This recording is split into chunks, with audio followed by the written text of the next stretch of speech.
After a 33-year leave of absence from his alma mater, I am pleased to present to you Dr. William Gates. Thank you.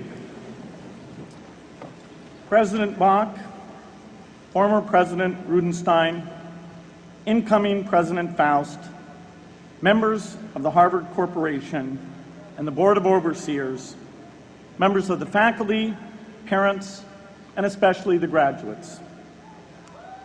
I've been waiting more than 30 years to say this.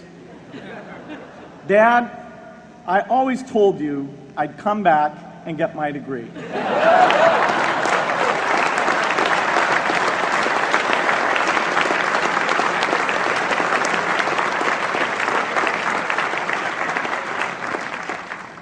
I want to thank Harvard for this honor.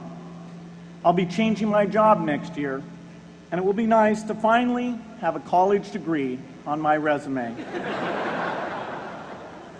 I applaud the graduates for taking a much more direct route to your degrees.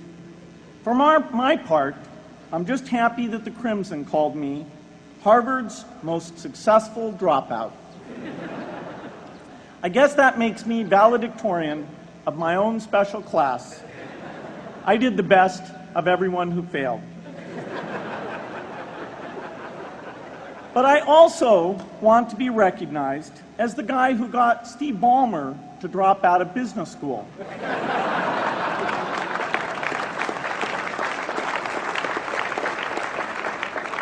I'm a bad influence.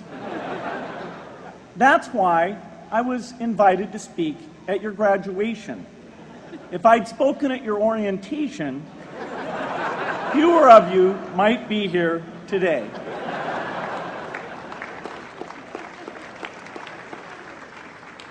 Harvard was a phenomenal experience for me.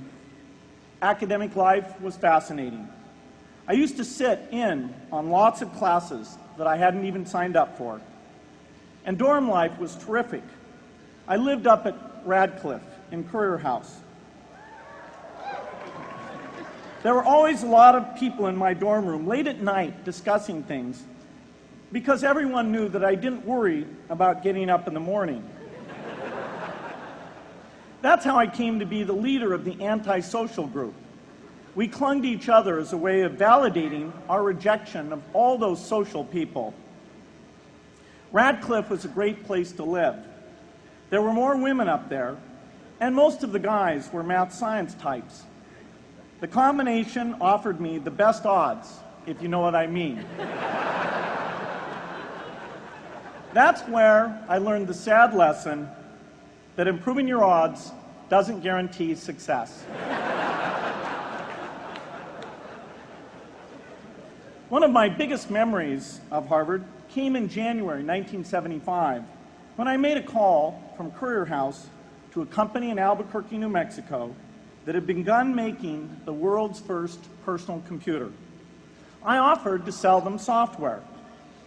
I worried they would realize I was just a student in a dorm and hang up on me. Instead, they said, "We're not quite ready. Come see us in a month," which was a good thing because we hadn't written the software yet.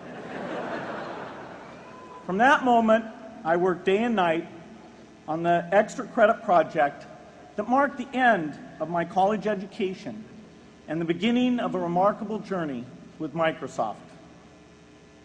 What I remember above all about Harvard was being in the midst of so much energy and intelligence. It could be exhilarating, intimidating, sometimes even discouraging, but always challenging.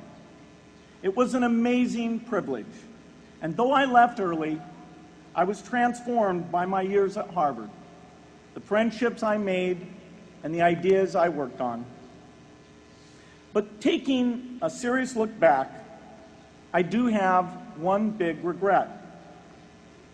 I left Harvard with no real awareness of the awful inequities in the world, the appalling disparities of health and wealth and opportunity that condemn millions of people to lives of despair.